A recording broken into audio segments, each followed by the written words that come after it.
fois qu'on a fait l'énumération par service, qu'on a utilisé et testé, entre guillemets, les mots de passe faibles, les mots de passe par défaut, et potentiellement, les CVE qu'on a pu identifier, bah, on va passer à plutôt à la partie web, ce qui est orienté principale, la partie externe. Donc là, pareil, on va essayer d'identifier différents composants. Faut savoir que le web, c'est un environnement qui est assez vaste, plein de technologies, on est maintenant à HTTP3, il y a les WebSockets, la présence du TLS, ça rajoute aussi également pas mal de choses. Donc on va avoir des outils qui sont spécifiques pour chaque technologie. Et qu'on va devoir adapter en fonction de l'énumération. Alors attends, je vais lire la question. Les encodeurs des systèmes VSF Venom pour générer des RAD sont quasiment toujours détectés, je pense, notamment Shigeru Takanai, pour être rejoint en exe. La réponse c'est oui. Il y en a certains qui sont détectés, effectivement, même la plupart de ceux de MSF Venom.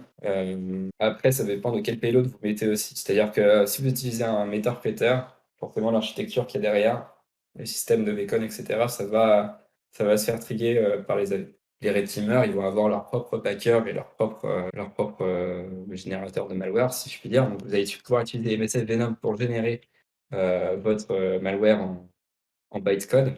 Donc au lieu de générer un exe, vous le générez en assembleur, on va dire. Et ensuite, vous avez votre petite moulinette. Là, l'intérêt, ça va être le jeu du chat et de la souris et de passer soit par des langages un peu exotiques, je pense au NIM ou au Go.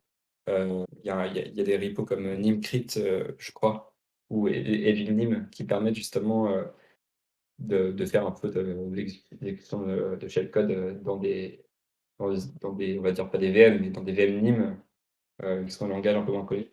Mais oui, il faut faire la R&D constamment pour pouvoir placer les. Après, sur l'externe, on est rarement amené à envoyer des malwares, à moins de tenter des phishing, mais c'est encore différent. Mais le mieux, c'est d'avoir son propre packer. Si ça vous intéresse, pour tout ce qui est packing, il y a le cours de l'OSEP.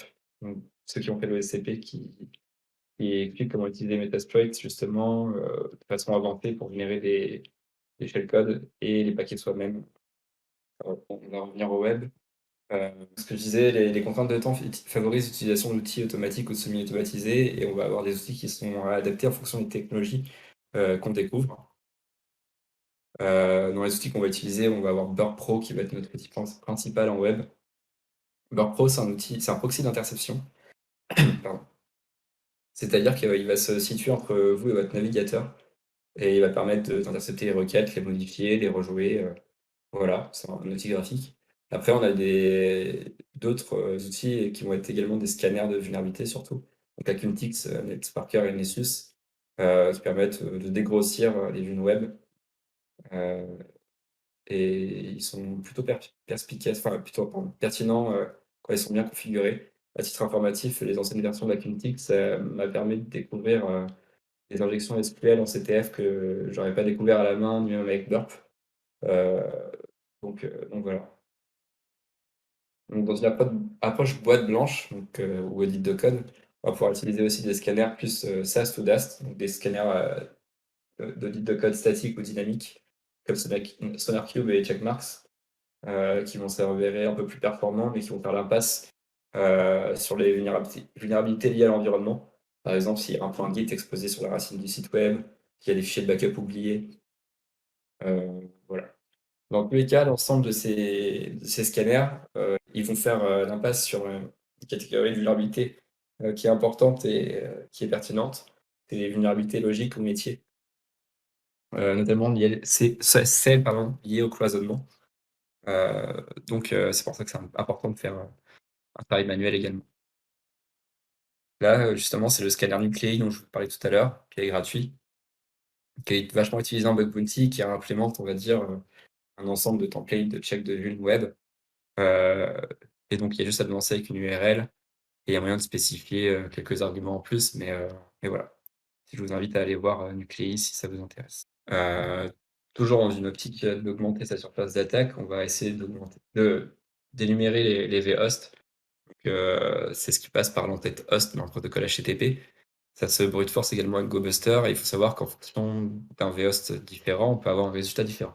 Par exemple, si on met un vhost localhost, potentiellement, on va avoir le rendu du site web vu de l'interne. Ensuite, on va pouvoir passer à l'énumération de ressources. Donc là, ça va être l'énumération des différentes routes, donc soit en naviguant sur le site, soit des routes d'une API. L'idée, ça va être dans un premier temps de naviguer sur le site web de manière, «normale» entre guillemets, avec le proxy burp. Cette navigation normale, elle va nous générer un sitemap, donc une architecture, forme d'arbre, avec l'ensemble des endpoints. Donc cette première navigation, elle permet de constituer, une base de route intéressante. Elle peut être assistée à l'aide d'un crawler également, qui va essayer de cliquer sur l'ensemble des liens. Il faut faire attention, avec la navigation authentifiée, l'utilisation de crawler, parce que ça peut, déclencher la suppression de comptes, par exemple.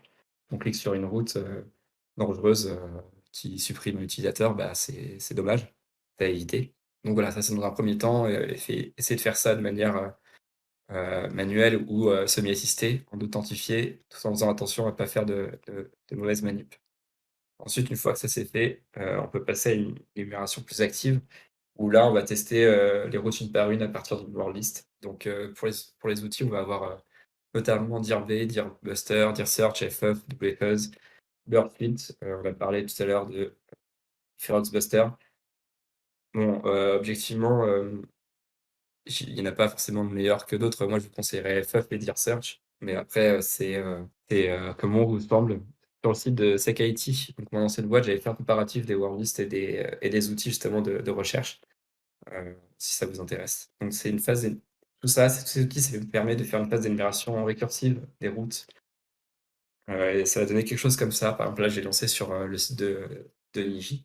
Heu, donc on a un ensemble de ressources qui ont été trouvées et on peut faire ça de manière récursive.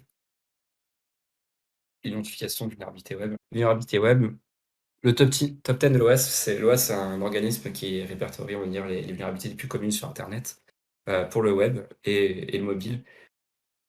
Il se trouve que la première, c'est, la Broken Access Control, donc contrôle d'accès cassé, les fails, cryptographiques, les injections, heu, les, conceptions non sécurisées, les mauvaises configurations, les vulnérabilités et composants obsolètes, enfin, composants vulnérables et obsolètes, les fails identification, les problèmes d'intégrité, les problèmes de logging et de monitoring et les SSRF qui sont des vulnérabilités très spécifiques. On va pas tout aborder, c'est pas possible, je vais vous passer les plus intéressantes. Donc les XSS, ça va être de l'injection de code JavaScript, dans un paramètre, pour, ce qui est des injections réfléchies ou en base de données pour ce qui est des injections stockées. Donc, cette injection de code JavaScript, il va être reflété sur le client. Là, je vous ai mis un exemple. Imaginons qu'on ait une chaîne PHP qui soit affichée telle quelle. On a un moyen de lui faire afficher du script JavaScript et donc d'exécuter du JavaScript. Ici, la charge de malveillance, ça va être simplement une redirection avec un bol de cookies. Pour l'identification des paramètres, on a plusieurs outils qui existent, pardon, comme FF, Arjun, WFuzz, heu, et on a même des scanners automatisés comme XSS Strike, ou Burp Intruder. Les injections SQL, donc c'est, une faille de sécurité, d'application dans son interaction avec la base de données. Ça permet à un utilisateur, entre autres, d'interagir avec la base de données.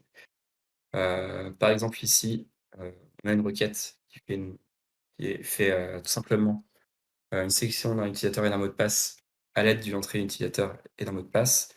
On voit que rien n'a été échappé, et donc en utilisateur, on pourrait mettre tout simplement un commentaire, par exemple ici or 1 égale 1, un point virgule. L'idée, c'est d'essayer de générer une erreur dans la syntaxe SQL dans un premier temps et dans un second temps d'essayer d'exploiter, soit pour contourner une identification, soit heu, pour carrément, dumper la base de données. Voilà pour la partie injection SQL. Si vous voulez apprendre interactivement, je vous conseille le site de YesWeHack qui propose, une méthode interactive pour apprendre. Il y a aussi un repo GitHub avec plein de payloads qui permettraient de vous aider à avancer.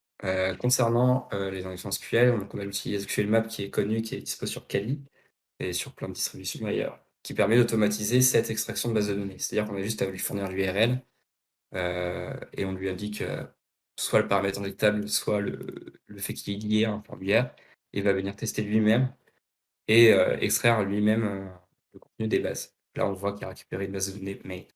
Ensuite, l'IDOR, Insecure Direct Object Reference. Donc là, c'est une vulnérabilité qui est liée au fait qu'on utilise des ID incrémentaux, pour accéder à une ressource. Par exemple, heu, Là, on a un exemple simple, c'est le site d'une banque avec account ID égale 1, 2, 3, 4. Et il se trouve que si on change 1, 2, 3, 4 par 1, 2, 3, 5, on arrive sur l'utilisateur suivant. C'est une vulnérabilité qu'on retrouve très régulièrement en pen-test.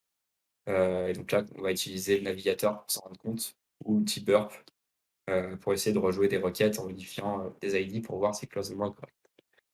Les IDOR, c'est une des vulnérabilités disponibles dans les vulnérabilités de cloisonnement. Et d'une manière plus générale, donc on a le cloisonnement, c'est si un utilisateur peut accéder à des données pour lesquelles ces accès devraient être limités.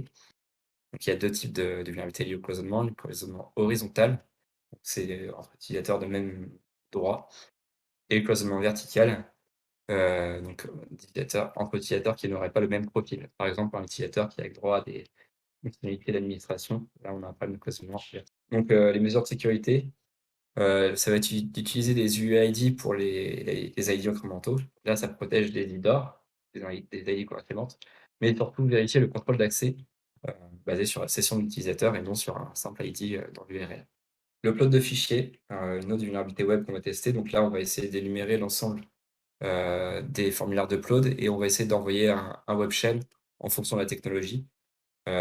Donc, par exemple, un formulaire d'upload d'image, on va essayer d'envoyer un script PHP et on va voir si ce script est exécuté ou non. Là encore, il y a plein de bypass possibles.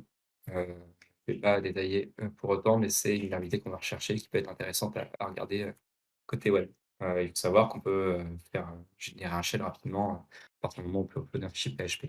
Pour aller plus loin, sur la partie web, je vous propose d'aller voir la section RootMe avec web server et web client, de se renseigner sur Actrix. Il y a la Burp Web Security Academy qui permet également de s'entraîner, et le repo payload of the thing sur GitHub.